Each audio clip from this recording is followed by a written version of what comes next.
Hey, I'm Marty Mariner, and this is Beyond the Yellow.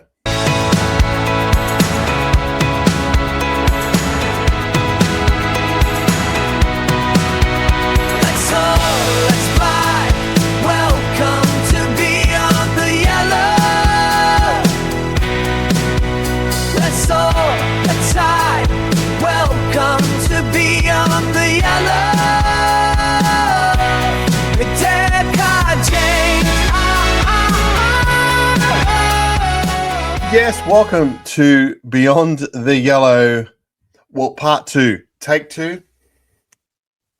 Don't know how it works. Look, I put the episode out Thursday night, and we started getting some nice comments from it, some messages, as it always happens. And then someone put a message on the one of the Facebook pages, and I'll paraphrase a little bit. It was, I didn't watch all of your video. I turned it off, which is cool. You're probably not the only one who does things like that. Then proceeded to tell me what I didn't talk about, which if you turn the video off, you probably didn't know. So anyway, that was all fine. And anyway, while that was all going on, and I thought, you know what, sort this out. The YouTube video disappeared, and I've received one email from YouTube who are investigating. But part of that video was also the World Cup, talking about the World Cup. So I don't want this to be another week or so of YouTube going, we'll investigate, and all of a sudden all our predictions and all this sort of stuff. So what I've thought is it's got to be something to do with the preamble that I did. Someone's not happy about it. And thought I'd do it again. And then I'll just whack on the World Cup thing that we talked about last night. I'll put that on the end of this one. That'll make total sense. And by the way, I might, in the World Cup show that's coming up a bit later, I might have tipped Morocco to beat France. Don't be silly. I think France are going to kill it, probably 2-0, something like that.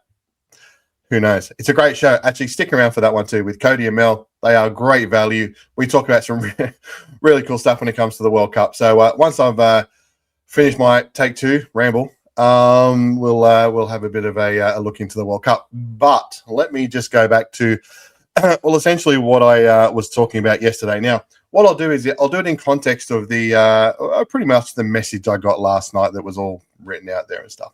The first part was the new owners have the license for the women's and the men's and the academy teams. Yep, that's true. We've never said anything different than that. They've got the license. As I said, the women's one's kind of in the top drawer, but yes, they've got the whole lot. QPR, the group, all that stuff, right? We got that. The second bit was that the group have just decided, the ownership group have decided that women's football, the women's team, isn't in their scope. It's not in their remit. It's not in their wheelhouse. And so they're looking for funding for someone else to come in and sort something else, but it's not going to be under the same banner. Correct. We've said that all the way through as well. And there's funding coming in because the APL are going to get some money. And over the next couple of weeks, there's going to be a massive announcement that's going to come out to say that the women's team are getting funded and they'll be playing this year. Yeah, I think we've said that too. You can check out the video from last week if you want to. All are correct. I have no doubt that there'll be a women's team playing this year. I have the knowledge that all the licenses and all that are all under the thing, and got all that, including the academy stuff. That was not the point. Maybe if you'd have watched the rest of the video, you might have got the point. None of that is I'm not arguing any of those things. My point is quite simple. At the moment, the men's team there's some players that have left. There's some players that are coming in. They've brought in a new coach in Hutch, which is awesome. I love Hutch. Foundation member. Love the guy since day one. He is the Mariners for me. If you had to pick out one player, probably Matty Simon's up there as well, right? And Monty, and Danny Vukovic maybe. But if we're going back to who would be who typifies the Mariners more than anyone else, most people, I guess, would say Hutch. Maybe we need to have a discussion about that one day. But definitely for me, Hutch is there. So to have him with the coaching experience that he's got involved in overseas football to come back and coach our men's team is sensational. And the minute I'd heard that Hutch is back on the scene, well, I was one happy camper. I think that's a great choice. I think Warren Moon did an outstanding job last year. I don't think anyone could think differently. I think with what he had and where we were, I think he did an awesome job. Mark Jackson was sensational. The guy got criticised the minute we saw him hired from the Mariners. It was, he got sacked from here, typical Mariners. Didn't he put some eggs on faces, if you want to put it like that? So look, to see Hutch come back in, awesome. Wishing him all the best. He is a good bloke.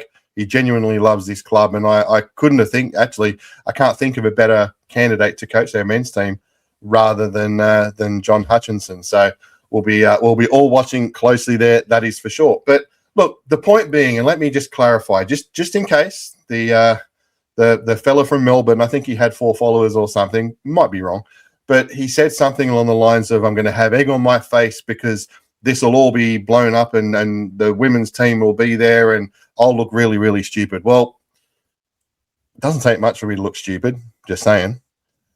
But that's not the point, my friend. The point is, we had a men's team last year. We had a women's team last year. The men's team this year, I've got a brand new coach. Good. They've got players coming in. They've got preseason training starting. There've been players going out. They're getting rolling. And granted, the men's season starts a bit before the women's, but they're in the swing of things, right? They've been going for a couple of weeks now. Our women's team sacked the coach early doors, really early. Corey, see you later. What does that tell you? Does it tell you that no, we got a plan for the women, it's all good. We're just not sure what it is, but we're going to have a team. Well, wouldn't you stick around with Corey? Because I think he did a great job last year. Ollie Bazanik, I don't know. And we still have this week, the girls, the women, met up again during the week to find out what was going on. Still nothing concrete. Yep, same as everyone else. I've heard the same thing. APL money looks like it's pretty close. Next couple of weeks, it's looking promising to fill some pay packets. Absolutely. And if that means that the women are going to get to go out and have a game, I'm happy for them too. Absolutely. And I hope they wear the Mariners gear, and I hope there's double headers, and I'm praying for all that sort of stuff. But here is my point. It's not because they're all under the same umbrella of the Mariners, which to me is how it should be. If someone else is going to fund it, how much control are they going to get? And again, I know the APL have put things in place, and it's all going to be, it's not about girls not getting a game, because we've got some very talented people out there who will get a game. But the uncertainty at the moment is we don't know. We don't know what is going on. We hear the things, it's positive, but we're relying on outside investors to come in and fund this thing. When we have a multi-million-dollar, billion, I don't know, more money than I've got, who's bought the club, who's got the license, and just it isn't part of the thing. And to me, that is what hurts the most, because I get the whole thing about, not having the expertise in that area. I fully get that. But as I've said before, well, then what do we need? We had a coach, a really good one too, I thought. We got a squad of players, and talking to them all, they're as keen as mustard to come in and play for the Mariners again. Got a pretty thriving academy going on at the moment too. We can get a team together, I'm sure. We've recruited well over the last 3 years under different ownership. So we've got a model there. We've got the ground. If we don't want to play at Central Coast Stadium, play at Woy Woy. How good were those couple of games the other year? I thought they were awesome. We've got a lot of things in place. I don't understand why we can't just bring that into the fold and say, you know what, we're all here together, let's get it done. We're bringing in a team. They're going to specifically be here for the women. They're going to make sure this thing floats, this thing goes week to week, gets it all operating. But they're going to be operating on that. But you know what? We're all on this together. And my point is, from day one, is that first of all, it took a lot to get this women's team in the comp, so we've got to make sure we look after it. And if these investors come in and they say, you know what, here's the dollars, playing in the gear, you're part of the club, and I don't know what that little line in the middle looks like, but if it all happens, then great. If the girls are happy and they're playing, that's number one. But my thing is, how can we then call ourselves the community club, the family club, when we've kind of said to one of our family, we love you, but you're not living in this house. We'll pay rent for you to live next door, but you can't come into that. Is that what it feels like to? And a lot of the feedback that people get that comes my way, it kind of feels a little bit like that. It's like when you organise a trial day. You guys are all involved in local football. You know, when you play those inter-club competitions from 10s through to 16s, it's one club versus the other and you match each other up. It's like you're up in the under 14s and you're ready to play and the other club says, yeah, well, you can play. We've got a game, but it's against the 12s and 13s combined plus a few dads and a few mums. So you're here, you're sort of here, but you're not, it doesn't feel the same. You know what I mean? And I think that's how it feels. And I'm fortunate, again, I do have conversations with a lot of people, players, coaches, ex-players, people around the place, and it's just that uncertainty. And if we've got players who are uncertain about what's going on when the owner's already established, I don't think that's a great thing. And I know they'll wrap it up as soon as they possibly can. So if, you know, Mr. Melbourne with your 4 followers and all that sort of stuff, listen to me carefully, because you're right. There will be a women's team. It will be kind of associated with us. They will get to play, I believe. We hope. The APL are right behind this to make sure that the Mariners can do it. And from everything I've understood, the ownership are doing everything they can in whatever capacity they can to support this as well. You're right with all of that stuff. But what I'm saying is, why did it have to get to this part? Why did, when all of the due diligence, and I don't know what due diligence is, as far as I'm concerned, this due diligence has been going on for months and months in trying to get an owner. And the best version of things that we've got is one that didn't include funding and having our women as part of the club. It's almost like, yeah, I want this bit. I'm not really qualified in this bit, so we're going to have to kind of fund that elsewhere. But this bit, we got it. I don't know. I'm incredibly grateful, and I think it's awesome that our club has got some financial support, so it will continue. And I will say that again for those sitting at the back. I'm really, really grateful that owners have come in and said, yes, we're funding the club, whatever. And I get it if they're saying that the women isn't part of what they do, right? But then let's just bring some people in that can kind of run it for them, not have it funded by someone else selling that part of it. It just gets very messy for me when I don't think, from my point of view, it hasn't been messy over the last 3 years. It's been the Central Coast Mariners, and we're all under the same umbrella, the community club, same palm trees, same giant sauce bottles. Everyone feels a part of it the same. And again, how would I feel if I was one of the players in the women's team at the moment who's sitting there going, I still don't know what's going on. The men's team are there, they're training, they're doing their thing, they've got their coach, they're all set. And I'm here going, I don't even know. We trust that it will happen, but I don't know. It just doesn't feel right to me.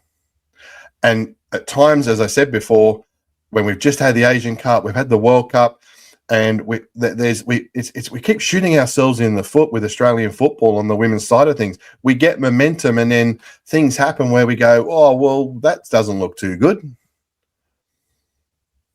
Isn't that part of the whole due diligence that, you know what, man, there's a women's team there and they deserve every right to be there as much as what the men's team does. This is the Central Coast Mariners.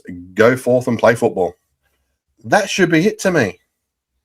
And again, I know it's oversimplified, and some people have come back and said the stats and all this money and stuff. I get all that. I'm not totally looking the other way when it comes to funding, but there ain't many dollars to be made in the A-League, men's or women's. Let's not fool yourself, right? And if someone's going to come in with some dollars, I don't know how much they're expecting to get back. How does that work? You know, how, if they're going to invest in the women's team outside of the club, then, yeah, how's their investment going to work? It may well. And I would love for someone to come on and say, hey, yeah, okay, this is the point. This is how it's going to work properly. Sweet. I'm open to suggestion. But no, I won't have egg on my face when the women run out this year, because I'm their biggest fan. Probably others are out there say the same thing, and that's entitled to as well. I love this women's team. I've loved it from day one. The night in Melbourne when we won that grand final was one of the greatest nights of my Mariners life. And that's not tonight. I've just said that. I've said that to multiple people. This team does, over the 3 years, different players have done everything they can to connect to this club, to connect with this this community.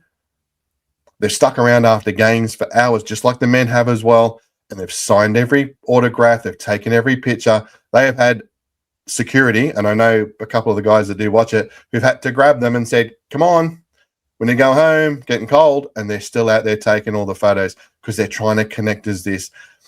Is this the right message to them be sending that, well, you get here, but we've got to get some investors in to pay for you? It's just not a good look, is it? It's just not a good look. So, look, to me, at the end of the day, if the girls can get up and running and have a team and the girls are happy and they're getting paid and they're playing football and they're like, at least we're out here doing this, that's a start, right? That's a start. I want everyone to be together. I want us to be the community club, the club that I've loved since day one as being a foundation member. Sure, we only had a men's team at the start, but the women came in. It just adds something. There are people who are members just because of the women's team. There are people who are members just because of the men's team. There are people who are members and do both. Great. Love you all. You love this club. You are a friend of mine. And this isn't trying to spread doom and gloom. God, if you think I'm spreading doom and gloom, have you ever watched this show over the last 4 years? Do you even know who I am? I'm the most positive guy that there is out there. I'm pro Mariners even when there's not the season kicked off. But all I am trying to say, and I know it's a very popular opinion from inside our club and from outside of our club, is why are we in this position right now? Not it won't work out, because I think something will work out. Let me clarify that. Don't want any more reports going through to YouTube. But I want this to be our owners to be proud of all of the umbrella that the Central Coast Mariners follows, the men's, the women's, the academy, bringing it all together, because the Central Coast does things well when the Central Coast is together, not when it's kind of, this is our bit and this is this bit. It just doesn't sit right. So look, that's my spiel. I hope, well, who knows what kind of messages that I'll get from that. If you agree, let me know. If you support that and you're saying, yeah, I get what you're saying. If you've got other points, by all means, flood them. Put them in here. I'll put this on the Facebook page as well. You can comment on there. Make sure you hit the like. It'll just show people that, yeah, we kind of follow along with this. Let's all put out, let us pray that this gets resolved, that there's a money for the women so at least they can, because let's just face it, how many women are full-time footballers? This is a job, okay? Working part-time, this is a job. And to be up in the air and I don't know what's going on is not a good thing. And I don't want this for them, you know? And if we're still unsure about what's going on, do we have a coach in mind? Because I think we had a bloody good one, to be honest. But, all right, if you've decided straight away that that's not the case, then it's either two things. Either one, we've got another option, or there's someone else that we want, or two, we didn't think we we're going to have a team. If you sack your coach straight away, better option, or we didn't think we we're going to have a team. I guess they're the two options, right? And either one of them, it just doesn't sit right. So anyway, that is my rant. Hopefully it goes down well. Let me know. Put something in the comments. Hit that like button for me, and yeah, I'll get back to you as well. And as I've said to a few people in the private messages, if you just prefer to write to me privately and you don't want everyone jumping on top and all this, whether you're for it or not, whether you don't agree or not, hey, broad shoulders, do what you like to do. Don't just put a whole heap of crap in a comment and say that I'm talking about this when I'm not. You've only got to look at last week's video. It'll be a carbon copy of this. You've only got to listen to anything I've done over the last 4 years. It's a carbon copy of this. Get things working forward. Let's try and stay as positive as we can. But that doesn't mean to say that we can just sit there and go, well, I agree with everything. As long as they're doing it, I'm happy. I'm happy. If you're just happy that you got a club, that's great. But my thoughts are also with our women's team, who are as part of this as much as anyone else. And if this owner had come in and said, oh, by the way, I'm going to fund the women's team and the men are going to have to find their own accommodation, their own training facilities, their own sort of stuff going on, I think we'd have a bit of a problem with that, wouldn't we? Well, might be a different side of it, and I'd have a problem with that too, just quietly. So anyway, let's get this video out as soon as we can, so people can actually comment on it. And and I've noticed that good old Cody and Mel are waiting. We're going to talk a little bit of World Cup. And as I said, I might talk about Morocco beating France. I'm only joking with you. Of course, France are going to win that one. Not that it matters because it's coming home, baby. Well, hope it is anyway. Let's talk some World Cup. We'll catch up with you soon. Let's all aside. Welcome to Beyond the Yellow.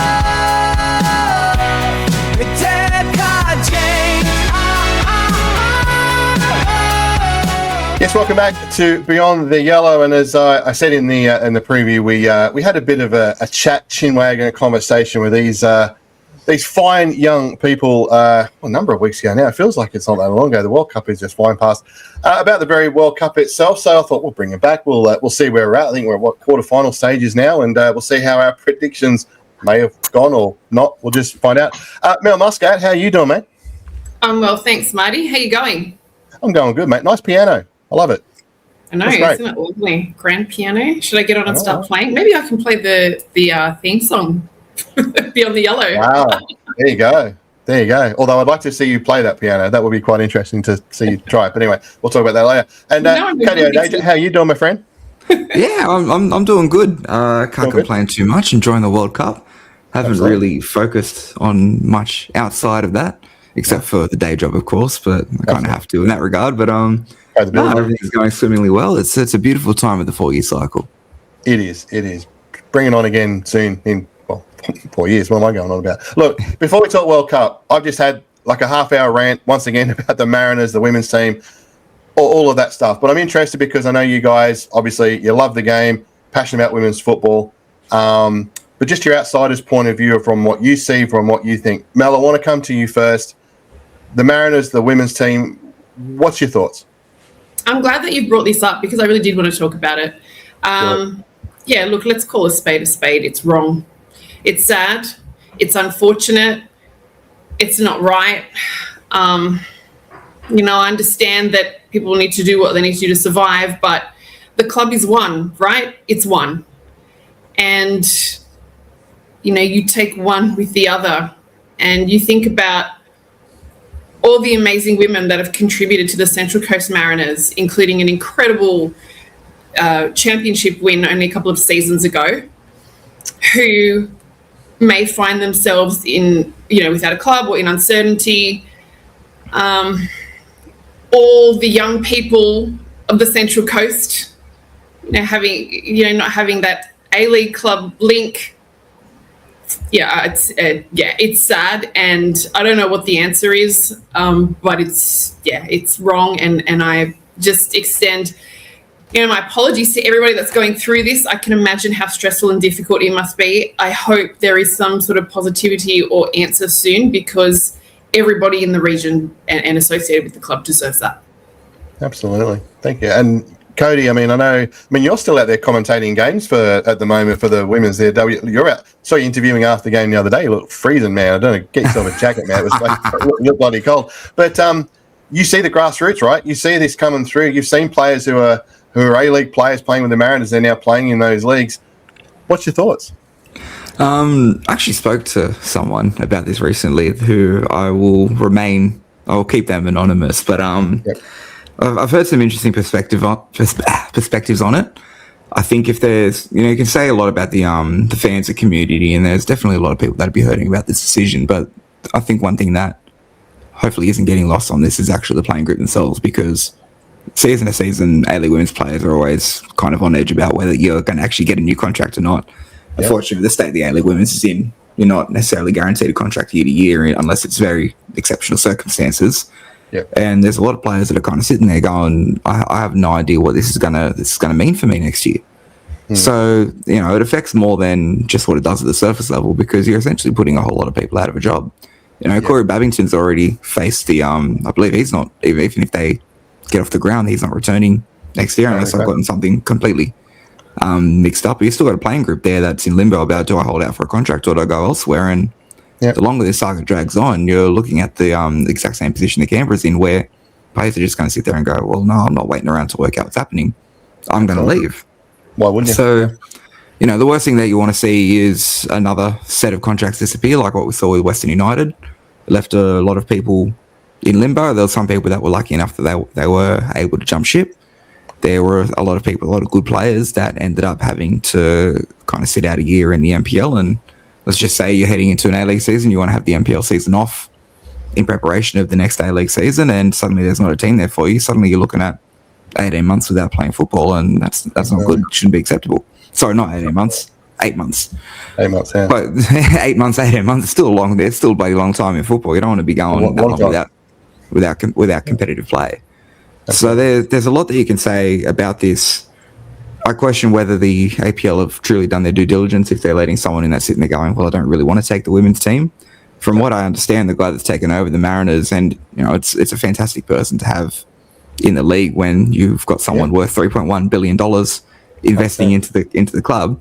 But by the same token, if you're worth $3.1 billion, as much as we want it to be more, the women's team isn't a massive investment at the moment.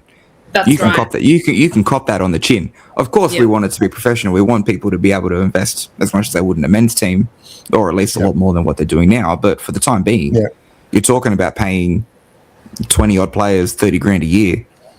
Look, I can't do quick maths like that. My maths wasn't great in high school, but I'm sure as hell certain that it's not going to make a dent in a $3.1 billion valuation.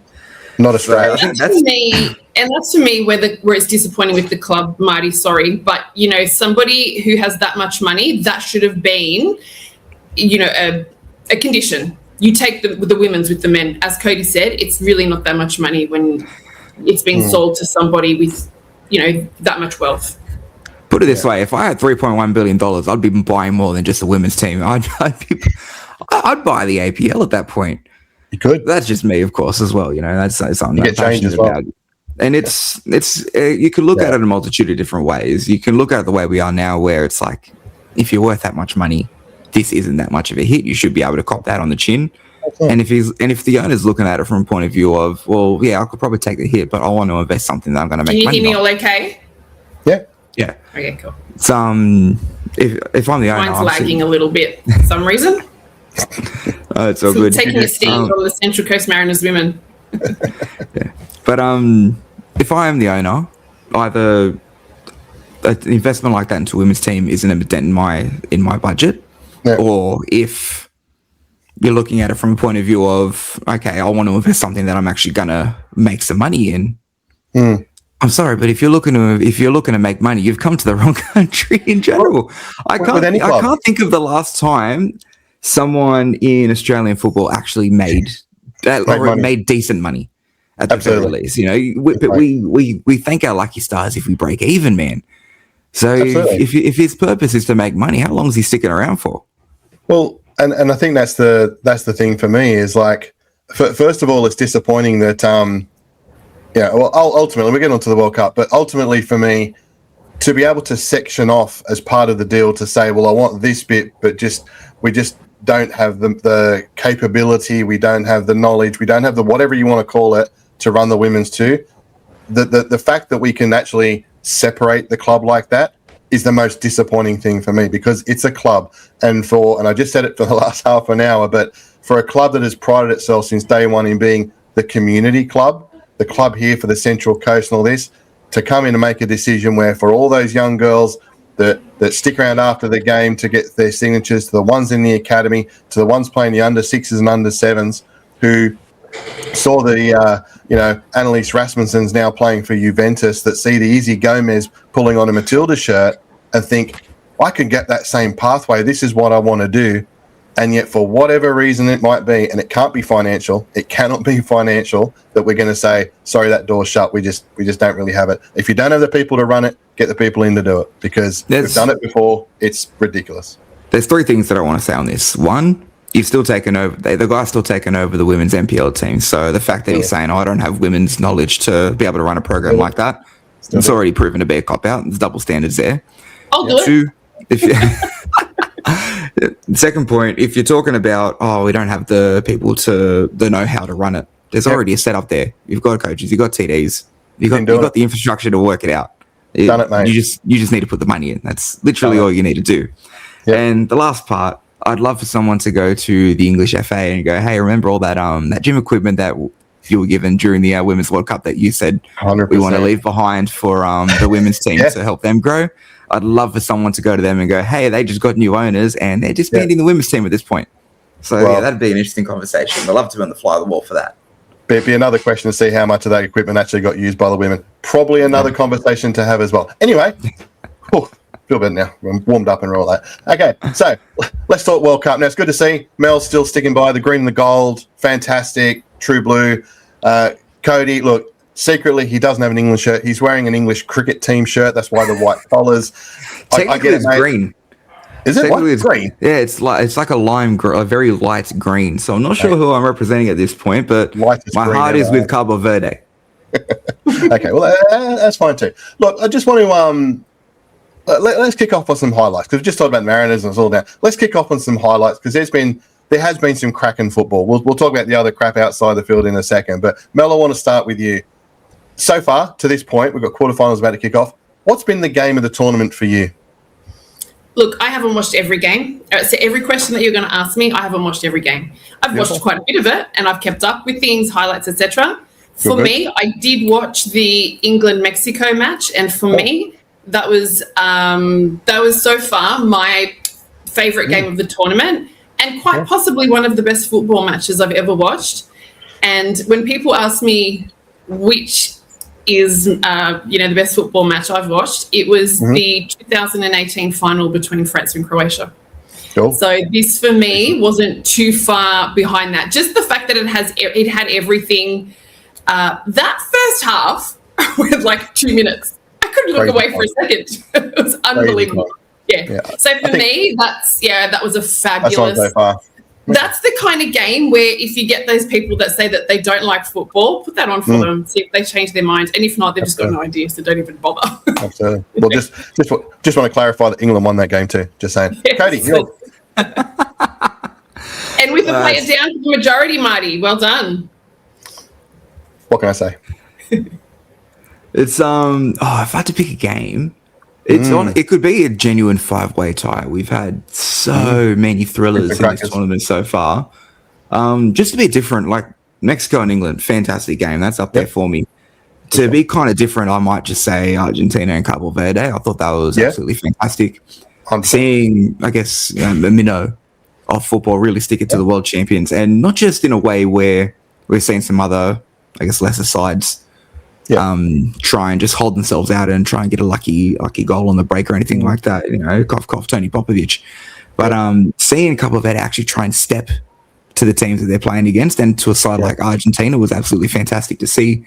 To come back from a goal down twice and really push them to the edge. You know, we talk all the time about how Australia really gave Argentina a run in 2022. We pushed them so far.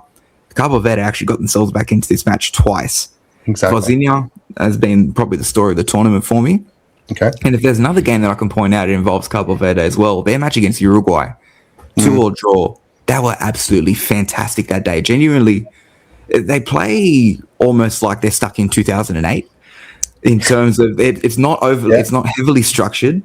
There's not a lot of tactical nuance to it. It's literally, I'm giving my players free reign to go and not just win us a football match, but go and put on a show too. That's what I'm getting from this Cabo Verde side, and I absolutely love it. I think, Tony, we as a country could take a lot of leaves out of Cabo Verde's book, but you know that may be a story for another day as well. There's one other match that I do want to point out as well, for purely selfish reasons: Belgium v USA. Really? Why is that? I wonder. We're actually going to get to that in a sec. I think I know why, but we're going to get to that one in a second. Mate, I'm going to stick with you too, because you might have mentioned it in there. Your player of the tournament so far. Oh, look, I wouldn't say Vozinha's been the player of the tournament.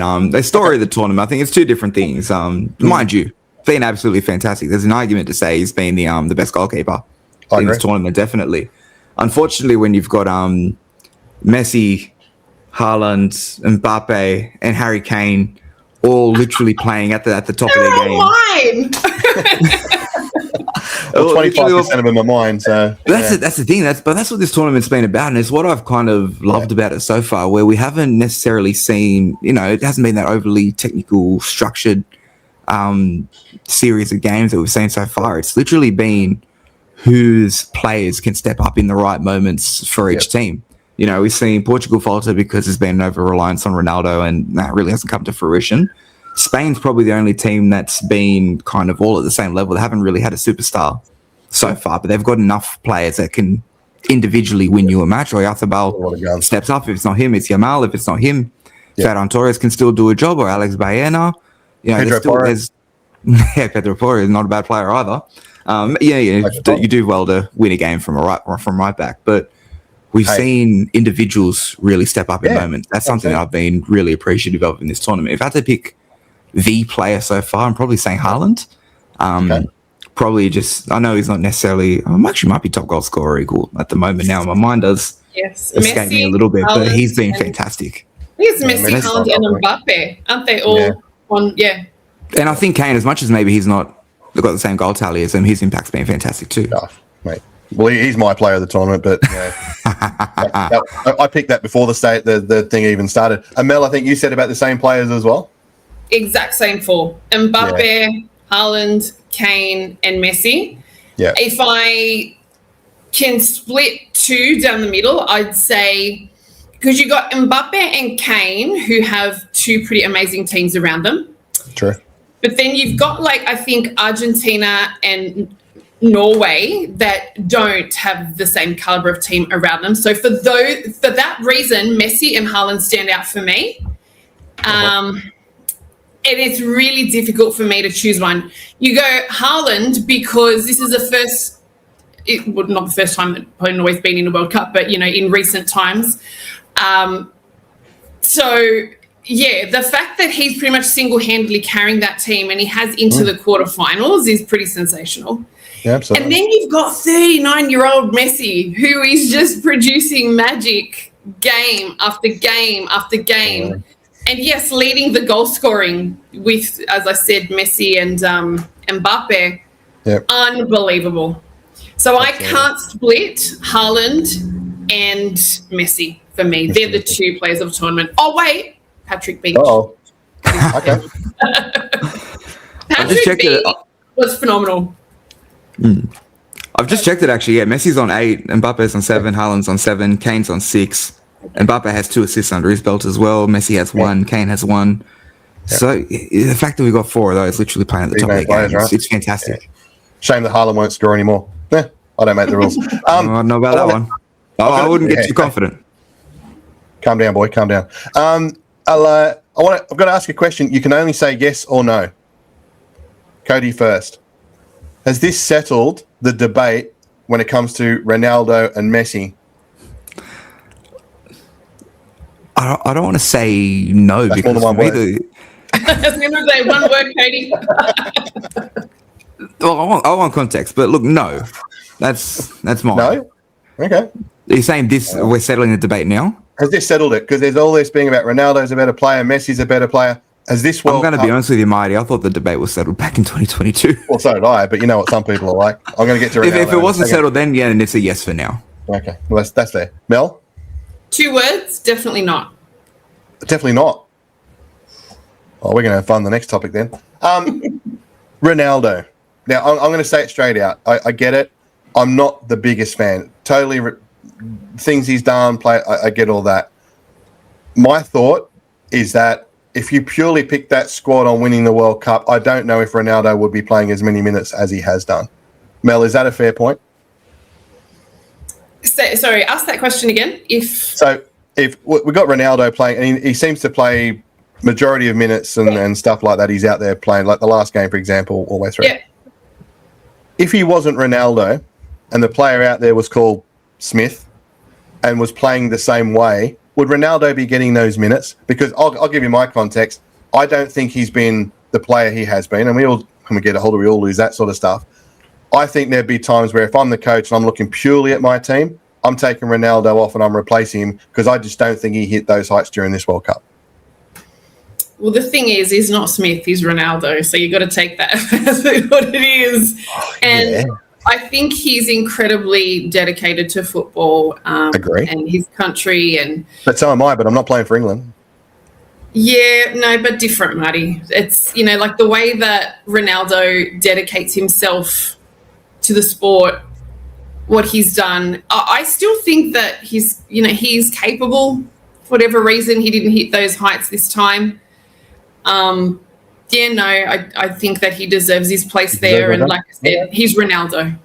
He's Ronaldo. Wow. So if anyone's capable, it could be him. So I'm with the coach.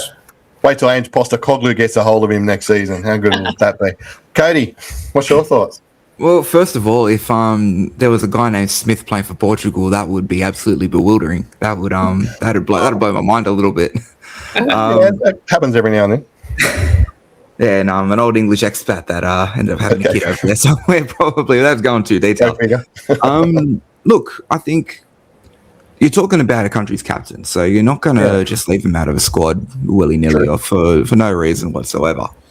And if you're talking about the 26-man squad, he 100% has a deserved, not right, but he has a place in that side, and there's still a job that he can do. I know you can look at the level that he's playing at now, his age, maybe he's lost a meter in terms of speed, things like that. Happens to the best. It does. Happens to anyone. You're talking about a 41-year-old who still looks like he's in his late 20s, maybe early 30s. I think some of the wrinkles are starting to show a little bit, but he's an absolute specimen. He's physically still a monster, and he can still do a job. Mm-hmm. I don't know if I agree he's Portugal's best striker at the moment, especially if you're looking tactically as well. You have Goncalo Ramos on the bench who had a fantastic season, probably links up better with Portugal's other forwards. Yep. You're probably looking at him to be the go-to man. Ronaldo is still your leader. He's still your captain. He's still the guy that people can rally around and knows what it's like to be at literally the top of football. And it's still experience that you need there in your squad. Maybe with another coach who has a bit more of a set of cojones to go, look, you still have a place here, but you're not going to be the guy. Maybe Portugal do look a little bit better. Because let's just say you're 2-0 or you're 2-1 down, you're starting to throw crosses into the box. He's the guy that you need. He's the guy that you want on the end because he's got, one, he's a specialist in the air. Two, he's got this desire to be the best that if you are chasing your game, he's going to find a way to get you back into it. He's probably not a 90-minute player at a World Cup anymore. You need to make sure he's physically ready for those moments where you do need him. And having someone like Goncalo Ramos in there from the offset who can get through those 90, 120 minutes when you need to, probably would be a little bit better for Portugal. So, he's probably not that guy anymore who's going to physically spearhead your side. But mentally, he would be able to spearhead your side. So he still has a place in the Portugal squad. I think maybe there was too much of an over-reliance on him to a point where you're asking him to do things that are outside his scope of ability at this stage of his career. Now, it's not like a Messi where it's the mental side of the game and the vision and the technique. The technique was still there, of course, but I guess those mental attributes where you can kind of string a side together. Whereas Ronaldo is more a focal point that everything kind of comes to at the end. And if he's lost that meter of speed, it can have a devastating effect. Yeah. No, I agree. Bench him. Anyway, we'll move on. Is that what you said? I think that's what you said. I'm going to say that's what you said because the co-pilot sum up, maybe. Okay, we'll draw on that. How do I phrase this one? Mel, I'm going to start with you. Should presidents of countries have any influence over disciplinary actions on a soccer field? No, nobody should interfere with that kind of thing. Not a president, not anybody. The only people that should decide on those things is the governing body, FIFA, and everybody else should stay out of it, and FIFA should not have even engaged in that conversation. I agree. Did Albo do enough then? Should Albo have stepped up and said, no, this ain't happening? But apparently he's doing that for the 2006 penalty. Oh, is he? Might be a tad too late now. Cody, I mean, you touched on it before. It's a joke, isn't it? Purely for the sake, I mean, we're not going to say that football's been squeaky clean for all of its history and this is the first thing we're going to throw our arms up and go, oh my God, what happened? But man, seriously? Yeah, corruption seems to be a little bit easier if you're in the western part of the world by the looks of things. how do I say this? If we knew that this was an option available to us, it would have been good if Kevin Rudd got on the phone in 2010 to see if we could get Cahill's red card overturned or Kuhl's red card overturned, or not even overturned. That's the thing that pisses me off about this. If they overturn the red card, I would have no issue. That's the decision that's made, and that's the decision that they go, okay, yep, it was the wrong call. We're not going to penalise the player for it. They didn't overturn the red card. They just said, you're going to be suspended, but you can serve the suspension later. That is dumbfounding. Is Keir Starmer going to get on the phone and go, hey, Kwanzaa, we need him next week, man. Get this guy back on. It opens up. Was there a justification that came out for that suspension or not? If there was, I haven't seen it. Maybe I overlooked it because it wasn't a good enough one. I didn't hear it. But I was like, maybe people were too busy laughing. They're going like, oh yeah, good on you, as if that would ever happen, and all of a sudden it's like the favoritism and the credibility of the competition as well. How can you just do that to one player? Player. I feel for Balogun in this situation because I don't think he sat there and going, I need to play. Yeah. It's something that's purely done at the elite level of this or at the higher ups level. The thing that pisses me off the most is you see the Americans go on Twitter and go, oh yeah, justice is served, yada yada yada. Please shut up.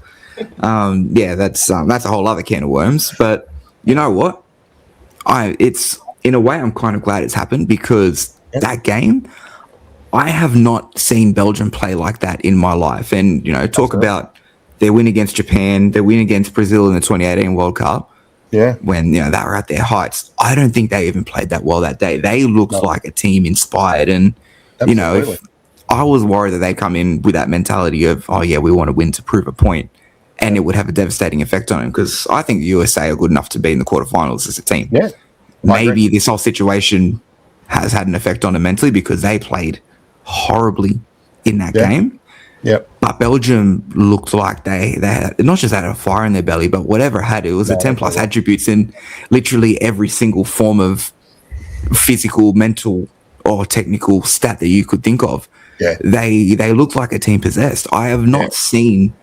I actually don't think there's been a more well-rounded performance in this tournament so far.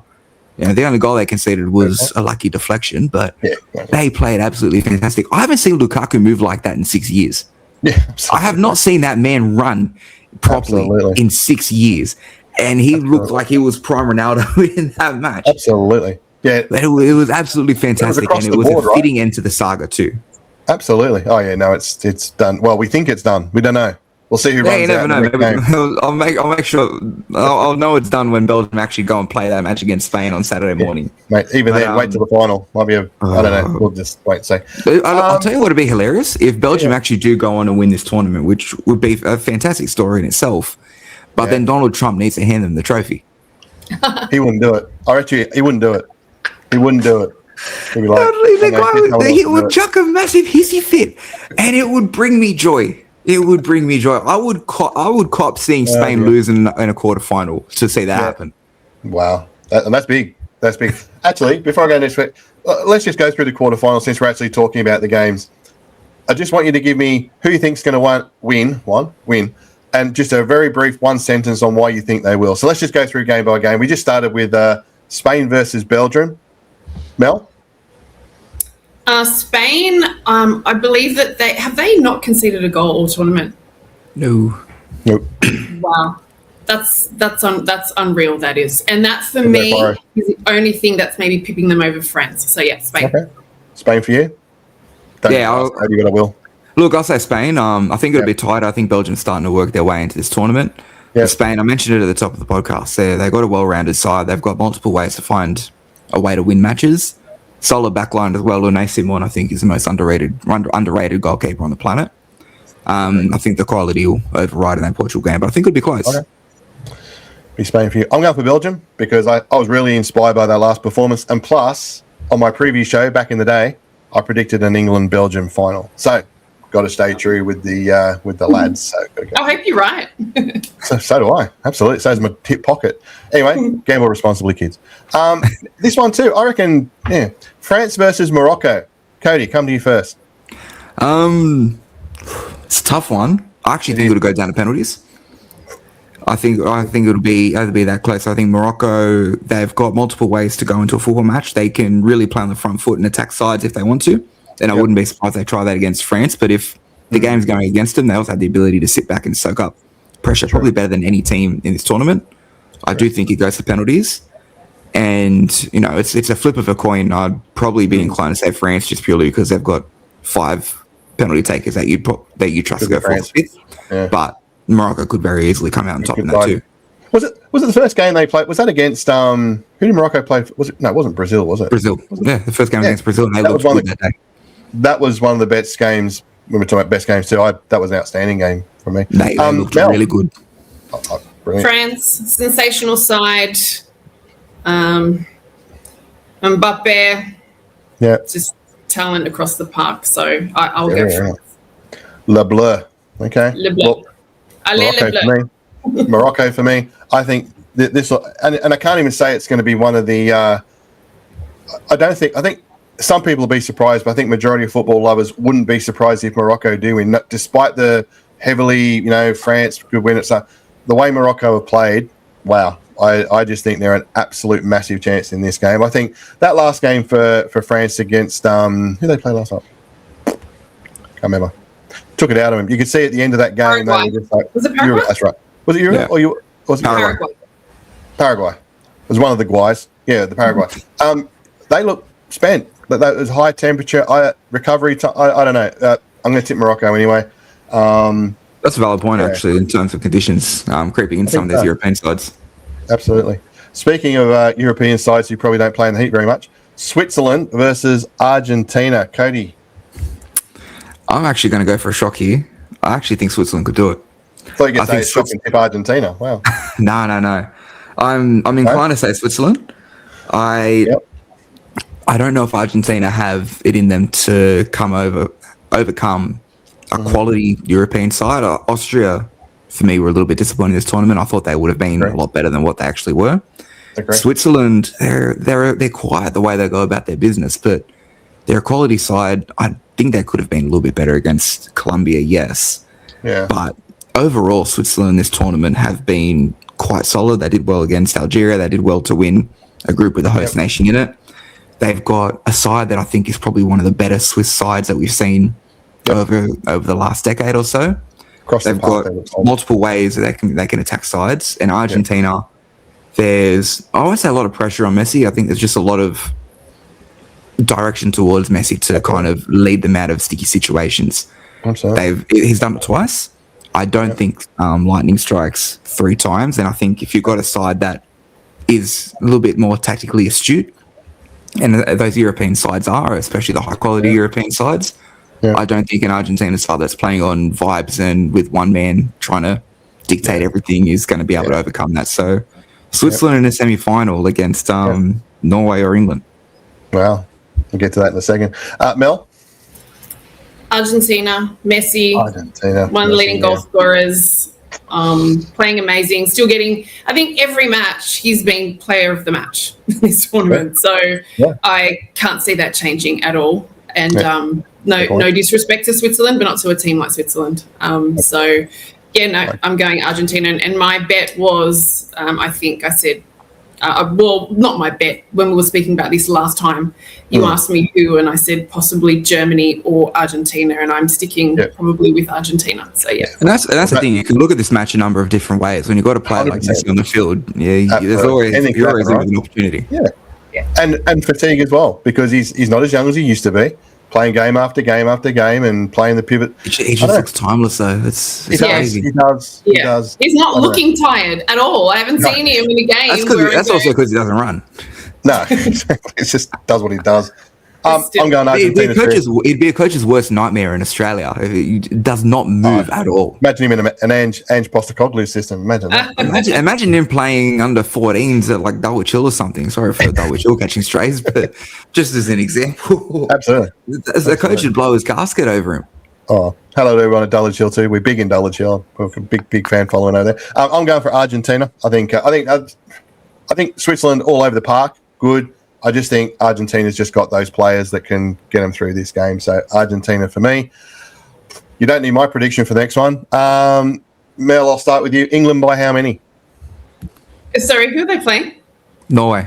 Doesn't matter. England, Norway. It's going to be I found this on the web for now. series. Series. What did Theory say? Wow. Norway. You know what? That's going to be one hell of a game. It will. You've got Kane up against Haaland. Yeah, no, I think. Oh God, this is a tough one because England know Haaland, but Haaland knows England. 100%. Look, I'm not as certain on this one. I am going to say England, but I'm not overly confident with that. Okay. Well, that means you'll be invited back for another pod one day, so that's really good. Cody. This may be my last appearance then. Oh no, you're not. I'm going for another upset. I'm looking at Norway. I think there's vulnerabilities in that England back line. I think when they're going up against a quality side, I think they are going to leak goals. I think, look, you could say the same about Norway, although the way Nyland played the other day was absolutely brilliant. Man possessed, almost literally. I think it will end up being a bit of a shootout. And I think England crumble under a bit of pressure. The thing with England is they've got so much quality. I think on paper they really should be up there with guaranteed finalists or anything like that. The thing that always puts me off England is the amount of pressure that the country puts them under. Every single thing is second guessed. No, but I compare it to a side like I compare it to a country like Spain where whoever's coaching has the balls to go, you know what? I have faith in this side, and everyone kind of just goes, okay, let's just see how it pans out. Like, Unai Simon still being the starting goalkeeper. If this was England's setup, David Raya would just be thrown in for no good reason. 100%. Even though Simon has done absolutely nothing to warrant being dropped, but Raya is a higher profile player. He's the one that's got to play. England doesn't have that. I think you look for the shiny new thing every tournament to go, okay, this guy is the one that had the best month before the tournament, so he's the one that's got to play. And you end up overthinking everything. And I think when you go in a games like this where Norway are going to put you under a lot of pressure, I think it's very easy to fall into a trap of overthinking the game, overthinking decisions. And a side like Norway where they're just well drilled and know exactly what they're doing going into games and they know how to score goals. I agree. Like I said, I think it's going to be a shootout, and if it's a shootout, unfortunately, Haaland comes over Kane, which, to be fair, I would argue that Kane is one of, if not the best player in the world right now. So I want to see him go as far into this tournament as possible, but I think this is a banana skin that England could easily fall over. Yeah, true. No, I agree. I also think, though, that if there's any team that knows Haaland very, very well, it's going to be England because they all play against him and they all know him really well. If they can nullify him well enough, I think there's enough power. Are they nullifying him week to week because he's scoring goals week in week out? Yeah, well, so here and there. You can talk about the guy's 6'4" and a robot, man. You bounce off him. He is. Oh, and one thing and one moment I got to say, that whole row thing, that's just brilliant, right? When Haaland with the drums the other day when he's doing that, man, that drum must have been just shaking, going, what the hell? Like you could just see it. It was. I mean, that's incredible. Seeing the whole stand. I mean, to me, that's just one of the thoughts of the World Cup. All right. So, last question for you then. You've just given me your 4 winners. You can take the semi-finals whichever way you want, but who's going to win your final? Mel, I'm going to start with you. Who wins the World Cup now? It's between Argentina. You can't say Germany, so yeah. It's between Argentina and England for me. So which way? Yeah. Oh, God. Look, I'm just going to say England because my money's on them, okay? You just want to come back on the pod. Yeah, okay, fine. It's a fair point. Cody? The funny thing is, if Argentina and England do win those quarterfinal games, then you're talking about 4 sides with pretty much a 25% chance of winning.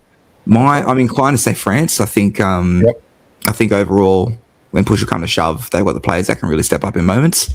I know Spain's got a well-rounded side, but I think if there is a side that will pull Spain apart or at least overcome them, it's probably going to be France. And then if, say, I get my predictions correct, which doesn't happen very often, and it's a France-Norway final, I would love to see a France-Norway rematch just purely to actually see Norway at their best against France.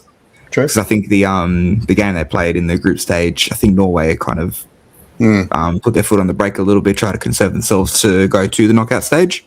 Yep. Would love to see that again, that rematch. I think if it goes the way I'm anticipating, I think France do ultimately come away with the title. If Argentina or England make things a little bit difficult, though, it could easily be one of them too. It's wide open, except for the fact that England's going to. Can England? I think England play. I think it's that side of the draw. England will play Argentina. Is that right? Yeah. Yeah, and so That'll be a game. That'll be a game. So it's still possible for the whole thing for England to play Belgium in the final, where England will win 2-1 and Harry Kane will get a brace. You heard it here first. Gamble responsibly and don't be silly with your money.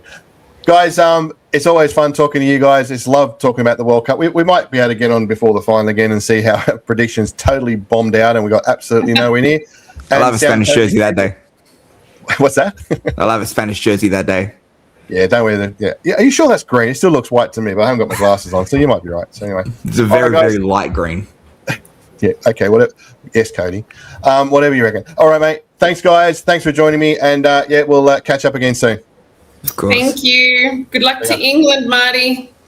You're gonna need it. Baby. Coming home.